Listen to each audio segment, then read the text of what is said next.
Good morning दोस्तों, मेरा नाम है माया और आप जुड़ चुके हैं जनहित की आवाज से। आज बुलेटिन की शुरुआत एक बेहद दुखद खबर के साथ। समाजवादी पार्टी के संस्थापक और देश की राजनीति के कद्दावर नेता मुलायम सिंह यादव का निधन पूरे राजनीतिक कुनबे के लिए पीड़ादायक है। कल गुरुग्राम के मेदांता में सुबह लगभग 8:16 पर उन्होंने अंतिम सांस ली थी। साथ ही यूपी में 3 दिन का राष्ट्रीय शोक और बिहार में 1 दिन का राष्ट्रीय शोक घोषित किया गया है। उनके बेटे और यूपी के पूर्व मुख्यमंत्री अखिलेश यादव ने उनके निधन की जानकारी देते हुए ट्वीट किया था कि उनके पिताजी और सबके नेताजी नहीं रहे। इसके बाद उनके निधन पर सभी नेता उनको श्रद्धांजलि अर्पित कर रहे हैं। मुलायम सिंह यादव गुरुग्राम के मेदांता अस्पताल में वेंटिलेटर पर थे। पिछले रविवार से उनकी हालत नाजुक थी। मुलायम सिंह यादव के निधन के बाद समाजवादी पार्टी कार्यकर्ताओं में शोक की लहर है। पहलवान और शिक्षक रहे मुलायम ने लंबी सियासी पारी खेली। 3 बार यूपी के मुख्यमंत्री रहे, केंद्र में रक्षा मंत्री रहे। उन्हें बेहद साहसिक सियासी फैसलों के लिए भी जाना जाता है। आपको बता दें कि 22 अगस्त को मेदांता अस्पताल में उन्हें भर्ती किया गया था।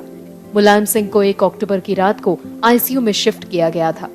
मुलायम सिंह का इलाज मेदांता के डॉक्टरों के पैनल कर रहा था। आज उनके पैतृक गांव सैफई में दोपहर लगभग 3 बजे के करीब उनका अंतिम संस्कार किया जाएगा। देश अपने नेताजी को हमेशा याद रखेगा। अब बढ़ते हैं आगे।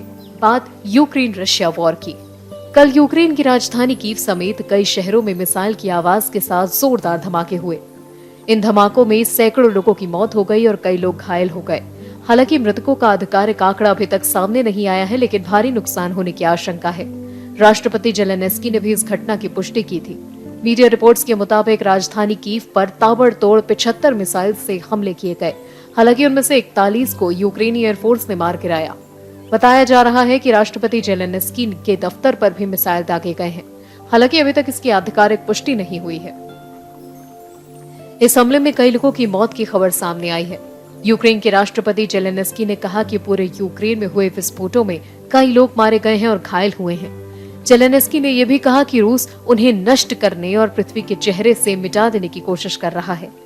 तो वहीं दूसरी तरफ रूस क्रीमिया जोड़ने वाले कर्च रेल रोड ब्रिज को विस्फोट से उड़ाने की घटना को लेकर राष्ट्रपति व्लादिमीर पुतिन ने जांच अधिकारियों के साथ बैठक की। पुतिन ने जांच समिति के अध्यक्ष अलेक्जेंडर के साथ क्रीमिया पुल पर किए गए हमलों के सभी अहम बिंदुओं पर चर्चा की।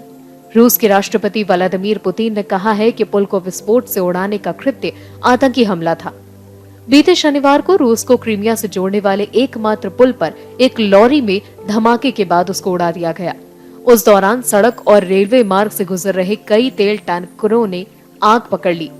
हादसे में 3 लोगों की मौत भी हो गई और इसी पुल से रूस यूक्रेन में सैन्य उपकरण भेजता था। इसीलिए कहा जा सकता है कि यूक्रेन ने इस पुल को टारगेट किया था। लड़ाई दोनों तरफ से जोरों पर है और ऐसे में हालात पर काबू पाना बेहद जरूरी है। बढ़ते हैं आगे। आज बॉलीवुड के शहंशाह और सदी के महानायक अमिताभ बच्चन का 80th बर्थडे है। लोग सुबह से ही उनके घर जलसा के बाहर भीड़ लगाकर खड़े हैं और हर कोई अपने सुपरस्टार की एक झलक देखने को बेकरार है। अमिताभ बच्चन का जन्म 11 अक्टूबर 1942 को प्रयागराज में हुआ था। उन्होंने अपने करियर में कई हिट फिल्मों में काम किया। उनकी पहली पिक्चर थी 7 हिंदुस्तानी। उसके बाद जैसे उन्होंने पीछे पलटकर कभी नहीं देखा।